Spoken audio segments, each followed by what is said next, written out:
ಸ್ನೇಹಿತರೆ ನಮಸ್ಕಾರ. ನಾನಿವತ್ತು ಶಿವಮೊಗ್ಗ ಜಿಲ್ಲೆಯ ಸಾಗರ ತಾಲೂಕಿನಲ್ಲಿ ಒಂದು ಅಪರೂಪವಾದ ಜೋಡಿ ದೇಗುಲವನ್ನು ನಿಮಗೆ ತೋರಿಸ್ತಾ ಇದ್ದೀನಿ. ಆ ಜೋಡಿ ದೇಗುಲ ಯಾವುದು ಅಂದರೆ ಸಾಗರದಿಂದ ಸುಮಾರು 10 ಕಿಲೋಮೀಟರ್ ಸಿಗುವಂಥ ನಾಡಕಲಸಿ ಅನ್ನೋ ಒಂದು ಸ್ಥಳದಲ್ಲಿದೆ. ಆ ಸ್ಥಳ ಆದರೂ ಯಾವುದು, ಆ ದೇಗುಲಗಳಾದರೂ ಯಾವುದು, ಮತ್ತು ಅದರ ಇತಿಹಾಸ ಆದರೂ ಏನು, ಮತ್ತು ಈ ದೇಗುಲಗಳಲ್ಲಿ ಏನೇನಿದೆ ಅಂತ ನಾನು ನಿಮಗೆಲ್ಲ ತೋರಿಸ್ತೀನಿ. ಬನ್ನಿ ಹೋಗೋಣ.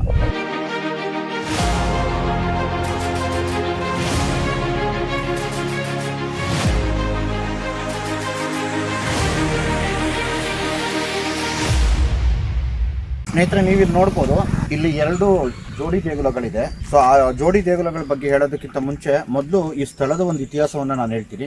ಸೊ ಈ ಒಂದು ಸ್ಥಳ ಏನು, ಈ ನಾಡಕಲಸಿ ಅಂತ ಏನು ಇವತ್ತು ಕರೀತಾರೋ, ಇದೊಂದು ಇವತ್ತಿಗೆ ಸ್ವಲ್ಪ ಒಂದು ಸಣ್ಣ ಪುಟ್ಟ ಹಳ್ಳಿ ಇದು. ಸೊ ಹಿಂದೆ ಇದನ್ನು ಬಂದು ಕುಂದನಾಡು ಅಥವಾ ಕೊಂಡನಾಡು ಹೀಗೆಲ್ಲ ಕರೀತಾ ಇದ್ರು.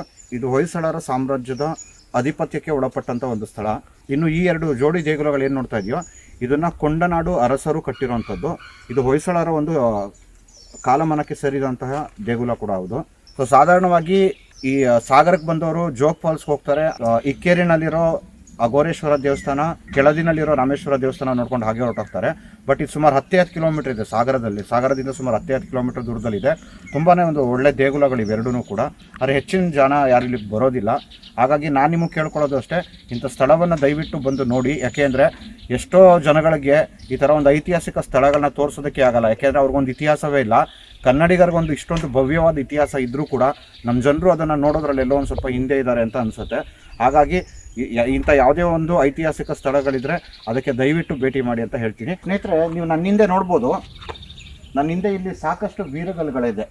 ಸೊ ವೀರಗಲ್ಲುಗಳಿಗೂ ಮತ್ತು ಕನ್ನಡಿಗರಿಗೂ ಒಂದು ಅವಿನಾಭಾವ ಸಂಬಂಧ ಇದೆ. ಏಕೆಂದರೆ ಹಿಂದಿನ ಕಾಲದಲ್ಲಿ ಒಂದು ಕನ್ನಡದ ಒಂದು ಸೊಸೈಟಿ ಅಥವಾ ಒಂದು ಕನ್ನಡದ ಒಂದು ಸಮಾಜ ಅಂತ ಏನಿತ್ತೋ, ಅವರು ವೀರರಿಗೆ ಅಂದರೆ ಒಂದು ನಾಡನ್ನು ರಕ್ಷಿಸಿದವ್ರಿಗೆ, ಒಂದು ಹಳ್ಳಿಯನ್ನು ರಕ್ಷಿಸಿದವ್ರಿಗೆ, ಸ್ತ್ರೀಯರನ್ನು ರಕ್ಷಿಸಿದವ್ರಿಗೆ, ಗೋವನ್ನು ರಕ್ಷಿಸಿದವ್ರಿಗೆ, ಹೀಗೆ ಸಾಕಷ್ಟು ಜನಗಳಿಗೆ ಅವ್ರು ಮಾಡಿದ ಪುಣ್ಯದ ಒಂದು ಕಾರ್ಯಕ್ಕೋಸ್ಕರ ಅವ್ರಿಗೆ ಅಂತ ವೀರಗಲ್ಲುಗಳನ್ನು ಮಾಡಿ ಅವ್ರನ್ನ ನೆನೆಸ್ಕೊಳ್ಳೋ ಒಂದು ಪದ್ಧತಿ ಇತ್ತು.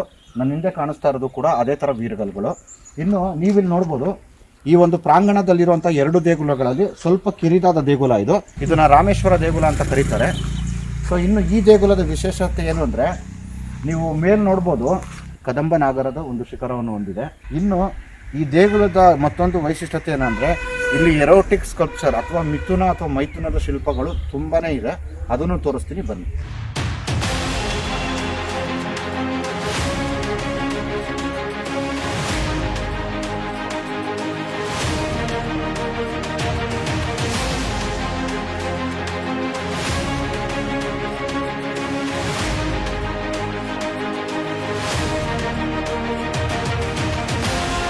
ಕನ್ನಡ ನಾಡು, ನುಡಿ, ಕನ್ನಡಿಗರ ಭವ್ಯ ಇತಿಹಾಸ, ಸಂಸ್ಕೃತಿ, ವಾಸ್ತುಶೈಲಿ ಮುಂತಾದ ವಿಷಯಗಳನ್ನು ವಿಡಿಯೋಗಳ ಮೂಲಕ ದಾಖಲಿಸುವ ನಮ್ಮ ಪ್ರಯತ್ನಕ್ಕೆ ನೆರವಾಗಿ. ಸ್ನೇಹಿತರೆ, ಈ ದೇಗುಲದ ಒಂದು ಹೊರಾಂಗಣದಲ್ಲಿ ಈ ಹೊರಬಿತ್ತಿನಲ್ಲಿ ನೀವು ನೋಡ್ಬೋದು, ಇಲ್ಲಿ ಸಾಕಷ್ಟು ಮಿಥುನ ಮತ್ತು ಮೈಥುನದ ಶಿಲ್ಪಗಳನ್ನು ಕೆತ್ತಲಾಗಿದೆ. ಇನ್ನು ಇದನ್ನು ದಾಟಿ ನೀವು ಇಲ್ಲಿ ಮುಂದೆ ನೋಡಿದ್ರೆ, ಇಲ್ಲೇ ನಿಮಗೆ ಆನೆಗಳ ಒಂದು ಉಬ್ಬು ಶಿಲ್ಪ ಕೂಡ ಇದೆ. ಇನ್ನು ಅದ್ರ ಪಕ್ಕ ನೋಡಿದ್ರೆ ಬಸವ ಇದೆ. ಅಂದರೆ ನಿಮ್ಗೆ ಇಲ್ಲೊಂದು ಏನು ಅರ್ಥ ಆಗಬೇಕು ಅಂದರೆ, ಇಲ್ಲಿ ಒಂದು ಕಡೆ ಆನೆ, ಇನ್ನೊಂದು ಕಡೆ ಏನು ಬಸವ ಇದೆ ಅಂತ. ಇದಕ್ಕೆ ಕಾರಣ ಏನು ಅಂದರೆ, ಇದು 2 ಕಡೆನೂ ಆನೆನೇ ಇದ್ದಿದ್ದು. ಅದರಲ್ಲಿ ಒಂದು ಆನೆ ಭಗ್ನ ಆಗಿರೋ ಕಾರಣ ಬಂದು ಅದನ್ನು ತೆಗೆದ್ಬಿಟ್ಟು ಇವತ್ತಿಗೆ ನಂದಿಯನ್ನು ಅಲ್ಲಿ ಇಟ್ಟಿದ್ದಾರೆ. ಇನ್ನು ಒಳಗಡೆಗೆ ಹೋದರೆ, ನೀವು ನೋಡ್ಬೋದು, ಇಲ್ಲಿ ಸುಮಾರು 18 ಕಂಬಗಳಿವೆ. ಹೊಯ್ಸಳರ ಕಾಲದ ಒಂದು 18 ಕಂಬ, ನಂದಿ ಮತ್ತು ಪರಶಿವನ ಒಂದು ಲಿಂಗನ ಕೂಡ ಇದೆ ಇದು. ಸೊ ಇದನ್ನು ರಾಮೇಶ್ವರ ಗುಡಿ ಅಂತ ಕರೀತಾರೆ. ಇನ್ನು 2ನೇ ದೇಗುಲ ಯಾವುದು ಅಂದರೆ, ಇದನ್ನು ಮಲ್ಲಿಕಾರ್ಜುನ ದೇಗುಲ ಅಂತ ಕರೀತಾರೆ. ಇನ್ನು ಈ 2 ದೇಗುಲಗಳನ್ನು ಕಟ್ಟಿದ್ದು ಹೊಯ್ಸಳರ ಸಾಮಂತರಾಗಿದ್ದಂತಹ ಈ ಕೊಂಡನಾಡಿನ ಒಂದು ಪ್ರದೇಶದ ಅಧಿಪತಿಯಾಗಿದ್ದಂತಹ ಬಳೆಯಣ್ಣ ಹೆಗ್ಗಡೆ ಅಂದ್ಬಿಟ್ಟು. ಸ್ನೇಹಿತರೆ, ನೀವು ಹೊರಗಡೆ ನೋಡ್ಬೋದು, ಇನ್ನು ಈ ದೇಗುಲದ ಒಂದು ಹೊರಭಿತ್ತಿಯನ್ನು ನೀವು ನೋಡಿದ್ರೆ ಶಿಖರಗಳು ಮತ್ತು ಕಂಬಗಳು ನೀವು ನೋಡ್ಬೋದು. ಇದು ದೇಗುಲದ ಒಂದು ಶಿಖರ ಮತ್ತು ದೇಗುಲದ ಒಳಗಡೆ ಇರುವಂತಹ ಒಂದು ಏನು ಕಂಬಗಳಿದೆಯಲ್ಲ, ಅವುಗಳನ್ನ ಕೂಡ ಇಲ್ಲಿ ಕೆತ್ತಲಾಗಿದೆ. ಇನ್ನು ಈ ದೇಗುಲ ನೋಡಿದ್ರೆ ನಿಮ್ಗೆ ಅರ್ಥ ಆಗಬೇಕು, ಈ ದೇಗುಲ ಇಸ್ ಅನ್ಫಿನಿಶ್ಡ್, ಅಂದರೆ ಪೂರ್ತಿ ಇದಾಗಿಲ್ಲ. ಯಾಕೆಂದರೆ ಇಲ್ಲಿ ನೋಡಿ, ಮೇಲ್ಗಡೆ ಒಂದೇನು ಹೊರಬಿತ್ತಿನಲ್ಲಿ ಎಲ್ಲ ಖಾಲಿ ಜಾಗ ಇರೋದು ನೋಡಿದ್ರೆ ಇದು ಯಾವುದೋ ಒಂದು ಕಾರಣಕ್ಕೆ ಈ ದೇಗುಲ ಪೂರ್ತಿ ಆಗಿಲ್ಲ ಅನ್ನೋದು ಗೊತ್ತಾಗತ್ತೆ. ಇನ್ನು ಒಳಗಡೆ ಹೋದರೆ 45 ಅಡಿಗೆ 35 ಅಡಿಯ ಒಂದು ಮಂಟಪ ಇದೆ. ಇನ್ನು ಮಂಟಪದ ಒಳಗಡೆ ನೀವು ಪ್ರವೇಶ ಮಾಡಿದಾಗ ನಿಮಗೆ ನಂದಿ ಸಿಗ್ತಾರೆ. ಎಷ್ಟು ಸುಂದರವಾದ ನಂದಿ ಇದು ಅಂದರೆ ನೀವೇ ನೋಡ್ಬೋದು. ತುಂಬ ಒಂದು ಸೂಕ್ಷ್ಮವಾಗಿ ಕೆತ್ತಿದ್ದಾರೆ ಇದನ್ನು.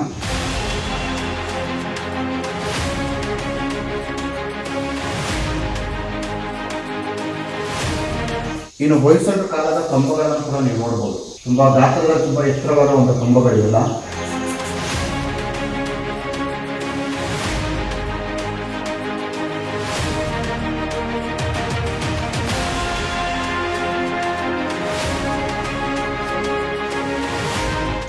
ಇನ್ನು ಈ ದೇಗುಲದ ಒಂದು ಏನು ಬಾಗಿಲು ವಾಡದಲ್ಲಿ ನೀವು ನೋಡ್ಬೋದು ಗಜಲಕ್ಷ್ಮಿಯ ಒಂದು ಶಿಲ್ಪ ಕೂಡ ಇದೆ.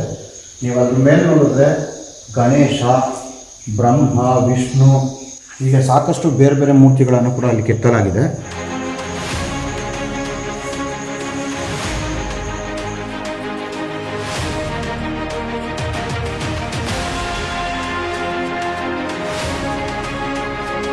ಇಲ್ಲೇ ನಿಮಗೆ ಪಕ್ಕದಲ್ಲೇ ಸಪ್ತಮಾತೃಕೆಯರ ಒಂದು ಉಪ್ಪು ಶಿಲ್ಪಗಳನ್ನು ಕೂಡ ಸಾಕಷ್ಟು ಇಲ್ಲಿ ಕೆತ್ತಿದ್ದಾರೆ. ನೀವು ಅದನ್ನು ಕೂಡ ನೋಡ್ಬೋದು. ಸ್ನೇಹಿತರೆ, ನೀವು ಈಗ ನೋಡ್ತಿದ್ದೀರಲ್ಲ, ಇದು ಮಹಿಷಾಸುರ ಮರ್ದಿನಿಯ ಒಂದು ಶಿಲ್ಪ. ಇದು ತುಂಬ ಒಂದು ನಾಜೂಕಾಗಿ ಕೆತ್ತಿರುವಂಥ ಒಂದು ಶಿಲ್ಪ ಇದು. ಸ್ನೇಹಿತರೆ, ಇದಾಗಿತ್ತು ಮಲ್ಲಿಕಾರ್ಜುನ ಮತ್ತು ರಾಮೇಶ್ವರ ಗುಡಿಯ ಒಂದು ಬಗೆಯ ಸಾಕಷ್ಟು ಮಾಹಿತಿಗಳು. ಇದೇ ರೀತಿ ಮತ್ತಷ್ಟು ಕರ್ನಾಟಕದ ಇತಿಹಾಸದ ಬಗ್ಗೆ ಮತ್ತಷ್ಟು ವಿಡಿಯೋಗಳನ್ನ ತೊಗೊಂಬರ್ತೀನಿ. ಅಲ್ಲಿವರೆಗೂ ಜೈ ಕರ್ನಾಟಕ, ಜೈ ಭುವನೇಶ್ವರಿ. ಕನ್ನಡದ ಹಿರಿಮೆಯನ್ನು ಜಗತ್ತಿಗೆ ಸಾರುವ ನಿಟ್ಟಿನಲ್ಲಿ ಒಂದು ವಿಶಿಷ್ಟವಾದ ವಿನ್ಯಾಸ.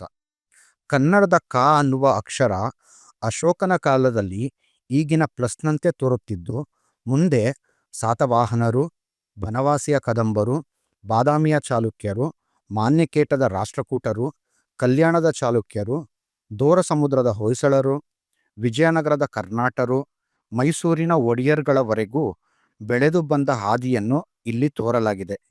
ಕನ್ನಡ ನಾಡು, ನುಡಿ, ಸಂಸ್ಕೃತಿ, ಲಿಪಿಯ ಮಹತ್ವವನ್ನು ಸಾರುವ ಇಂತಹ ಟೀ ಶರ್ಟನ್ನು ಧರಿಸೋಣ. ಕನ್ನಡದ ಹಿರಿಮೆಯನ್ನು ಜಗತ್ತಿಗೆ ಸಾರೋಣ. ಕನ್ನಡ ನಾಡು, ನುಡಿ, ಕನ್ನಡಿಗರ ಭವ್ಯ ಇತಿಹಾಸ, ಸಂಸ್ಕೃತಿ, ವಾಸ್ತುಶೈಲಿ ಮುಂತಾದ ವಿಷಯಗಳನ್ನು ವಿಡಿಯೋಗಳ ಮೂಲಕ ದಾಖಲಿಸುವ ನಮ್ಮ ಪ್ರಯತ್ನಕ್ಕೆ ನೆರವಾಗಿ